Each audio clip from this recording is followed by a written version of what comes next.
India ഇസ്രയേലിനെ സഹായിക്കുന്നു എന്ന് പറഞ്ഞുകൊണ്ട് ഒരു ഞെട്ടിക്കുന്ന റിപ്പോർട്ട് ആംനസ്റ്റി ഇന്റർനാഷണൽ ഇപ്പോൾ പുറത്തുവിട്ടിരിക്കുകയാണ്. അതായത് ആംനസ്റ്റി ഇന്റർനാഷണലിന്റെ ഏറ്റവും പുതിയ റിപ്പോർട്ട് ജൂലൈ 30-ാം തീയതി വ്യാഴാഴ്ച വന്നിട്ടുള്ള റിപ്പോർട്ട് അനുസരിച്ച് ഇന്ത്യ വൻതോതിൽ ആയുധങ്ങൾ ഇസ്രയേലിന് നൽകുന്നു എന്നാണ് റിപ്പോർട്ടിൽ പറയുന്നത്. ഒക്ടോബർ 7-ാം തീയതി ഹമാസിന്റെ ആക്രമണം ഉണ്ടായതിനു ശേഷം ഇന്ത്യ ഇസ്രയേലിലേക്ക് വൻതോതിൽ ആയുധങ്ങൾ നൽകി തുടങ്ങിയെന്നും മെഷീൻ ഗൺ ഘടകങ്ങൾ മുതൽ ആർട്ടിലറി ഷെല്ലുകളും ഡ്രോൺ വാർഹെഡുകളും വരെയുള്ള നിരവധിയായ സൈനിക ഉപകരണങ്ങൾ ഇന്ത്യ ഇസ്രയേലിന് വിറ്റഴിച്ചു എന്നുമാണ് ഈ റിപ്പോർട്ടിൽ പറയുന്നത്. 2023 ഒക്ടോബർ മുതൽ ഇന്ത്യ കുറഞ്ഞത് 2596 സൈനിക കയറ്റുമതികൾ ഇസ്രായേലിലേക്ക് നടത്തിയെന്നാണ് ഈ ഒരു സ്ഥാപനം ഇപ്പോൾ പറയുന്നത്. ചെറുകിട ആയുധങ്ങൾ, വെടിമരുന്നുകൾ, സൈനിക വാഹനങ്ങൾ എന്നിവ ഉൾപ്പെടെ ഇന്ത്യ ഇസ്രായേലിന് നൽകിയെന്നാണ് ആംനസ്റ്റി ഇപ്പോൾ കൃത്യമായും ചൂണ്ടിക്കാണിക്കുന്നത്. ഏകദേശം 3,90,516 ചെറുകിട ആയുധങ്ങളുടെ ഭാഗങ്ങൾ, സൈനിക ആവശ്യത്തിനുള്ളവ, അതുപോലെ തന്നെ 5,64,970 സ്ഫോടക വസ്തുക്കളുടെ ഭാഗങ്ങൾ, ഡ്രോൺ വാർഹെഡുകൾ, ആർട്ടിലറി ഷെൽ കേസിങ്ങുകൾ എന്നിവ, ഏകദേശം 298 സൈനിക വാഹന ഘടകങ്ങൾ ഇസ്രയേലി സൈന്യത്തിന് നേരിട്ട് സാധനങ്ങൾ നൽകുന്ന കമ്പനികൾക്ക് ഈ ഇന്ത്യയിൽ നിന്ന് കയറ്റുമതിയായിട്ട് പോയിട്ടുണ്ട് എന്നാണ് കണക്കുകളിൽ പറയുന്നത്. ഈ കണക്കുകൾ ഇനിയും കൂടാമെന്നും റിപ്പോർട്ടിൽ ചൂണ്ടിക്കാണിക്കുന്നുണ്ട്. ചരിത്രപരമായിട്ട് 1990-കളിൽ ഇന്ത്യയും ഇസ്രയേലും നയതന്ത്ര ബന്ധം സ്ഥാപിച്ചതിന് ശേഷം ഇന്ത്യ ഇസ്രയേലി സൈനിക ഉൽപ്പന്നങ്ങളുടെ വലിയൊരു ഇറക്കുമതി രാജ്യമായിരുന്നു. നമ്മൾ ഏറ്റവും കൂടുതൽ ഇസ്രയേലിൽ നിന്ന് ഇറക്കുമതിയാണ് ചെയ്തിരുന്നത്. എന്നാൽ അടുത്ത കാലത്തായിട്ട് ഇത് അടിമുടി മാറിയിരിക്കുകയാണ്. സമീപ വർഷങ്ങളിൽ ഇസ്രായേലി സൈന്യത്തിലേക്കുള്ള ഒരു പ്രധാന കയറ്റുമതിക്കാരായിട്ട് ഇന്ത്യ മാറിയിരിക്കുകയാണ്. ഉൽപ്പന്നങ്ങൾ വിതരണം ചെയ്യുന്നതിന് പുറമെ ഇന്ത്യൻ കമ്പനികൾ ഇസ്രായേലി പ്രതിരോധ രംഗത്തെ പ്രമുഖരുമായി ചേർന്ന് സംയുക്ത സംരംഭങ്ങളും ആരംഭിച്ചിട്ടുണ്ട്.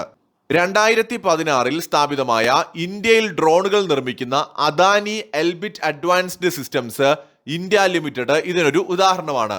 ഇസ്രായേൽ സൈന്യത്തിന്റെ പ്രധാന ആയുധമായ താവോർ അസാൾട്ട് റൈഫിളുകളും ഇസ്രായേൽ വെപ്പൺ സിസ്റ്റവും PLR സിസ്റ്റംസും ചേർന്നുള്ള സംയുക്ത സംരംഭത്തിലൂടെ ഇന്ത്യയിലാണ് നിർമ്മിക്കുന്നത്. ഈ ഒരു പട്ടികയിൽ നിരവധി ഇന്ത്യൻ കമ്പനികളുടെ പേരും ഈ ഒരു റിപ്പോർട്ടിൽ ചൂണ്ടിക്കാണിക്കുന്നുണ്ട്. Kalyani strategic systems limited, Alpha Elsec defence and aerospace systems, Ashoka manufacturing, India Optel limited, advanced weapons and equipment India limited, premier explosives limited, ഇങ്ങനെ നിരവധി കമ്പനികളുടെ പേരുകളും ഇതിൽ കാണാം.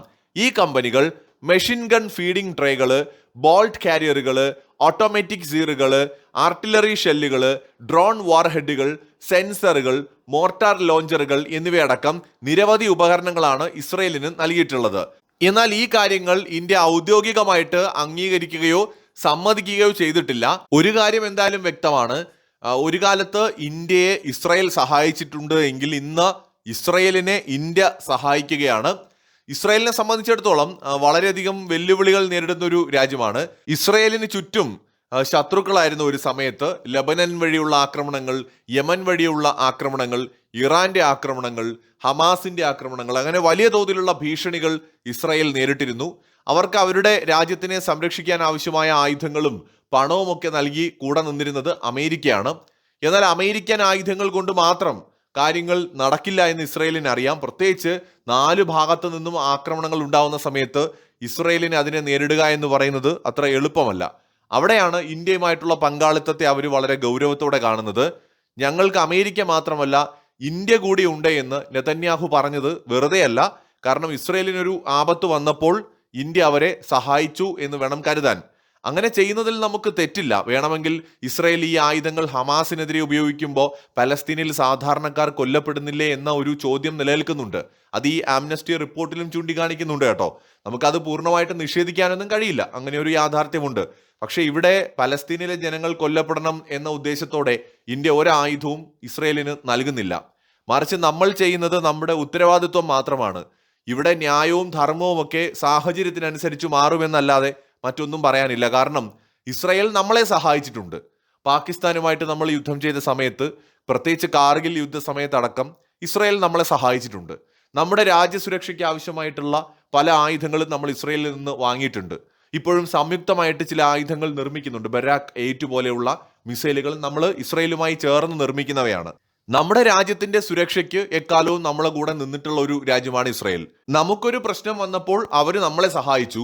തിരിച്ച് അവർക്കൊരു പ്രശ്നം വരുമ്പോൾ നമ്മളുടെ സഹായം അവർ ചോദിച്ചാൽ നമുക്ക് നേരിട്ട് യുദ്ധത്തിൽ പോയി പങ്കെടുത്ത് സഹായിക്കൊന്നും വേണ്ട. പക്ഷെ നമ്മളെ കൊണ്ട് കഴിയുന്ന സഹായം ചെയ്യാൻ ധാർമ്മികമായി നമ്മൾ ബാധ്യസ്ഥരാണ് എന്നതാണ് വസ്തുത. അപ്പോൾ നമ്മുടെ രാജ്യത്തിന്റെ നിലനിൽപ്പിനും സുരക്ഷയ്ക്കും വേണ്ടിയിട്ട് നമുക്ക് ചില സമയങ്ങളിൽ ഇത്തരം ശക്തമായ തീരുമാനങ്ങൾ എടുക്കേണ്ടി വരും. നമ്മൾ ഇസ്രായേലിന് ആയുധങ്ങൾ നൽകുന്നത് ഏതെങ്കിലും ഒരു രാജ്യത്തിനെതിരെ ഉപയോഗിക്കൂ എന്ന് പറഞ്ഞിട്ടല്ല, ഇസ്രായേലിന്റെ സുരക്ഷയ്ക്കാണ്. ഇസ്രായേലിനെ ആക്രമിക്കുന്ന വ്യക്തികളെ അല്ലെങ്കിൽ ഭീകരവാദ സംഘടനകളെയാണ് അവർ തിരിച്ചാക്രമിക്കുന്നത്. ഒരു കാലത്തും സാധാരണക്കാർ മരണപ്പെടുന്നതിനെ ഇന്ത്യ പിന്തുണച്ചിട്ടില്ല. പരസ്യമായി തന്നെ ഇന്ത്യ ഇസ്രായേലിനോട് ആവശ്യപ്പെട്ടിട്ടുമുണ്ട് സാധാരണക്കാരുടെ ജീവൻ ഒരിക്കലും ആപത്ത് വരാൻ പാടില്ല എന്ന്. ഇത് പലതവണ ഇന്ത്യ പറഞ്ഞിട്ടുള്ള കാര്യമാണ്. UN-ലും ഇന്ത്യയുടെ നിലപാട് അതാണ്. എന്ന് കരുതി ഇന്ത്യ ഇസ്രായേൽ ബന്ധത്തിന് വിള്ളലുണ്ടാവുന്ന യാതൊരു പ്രവൃത്തി ചെയ്യാനും കഴിയില്ല. ഇതിലെ ഏറ്റവും ഇൻട്രസ്റ്റിംഗ് കാര്യം, നമ്മുടെ രാജ്യം എന്ന നിലയ്ക്ക് നമ്മൾ വിലയിരുത്തുമ്പോൾ ഒരു കാലത്ത് നമ്മൾ ഇസ്രായേലിന്റെ അടുത്ത് നിന്ന് ആയുധം വാങ്ങിയെങ്കിൽ ഇപ്പൊ നമ്മൾ ഇസ്രായേലിന് ആയുധം വിൽക്കുന്ന നിലയിലേക്ക് വളർന്നിരിക്കുന്നു എന്നൊരു വസ്തുത കൂടി ഇതിനകത്ത് നമുക്ക് ചൂണ്ടിക്കാണിക്കേണ്ടതായിട്ടുണ്ട്. മറ്റൊരു വീഡിയോയുമായി വീണ്ടും കാണാം.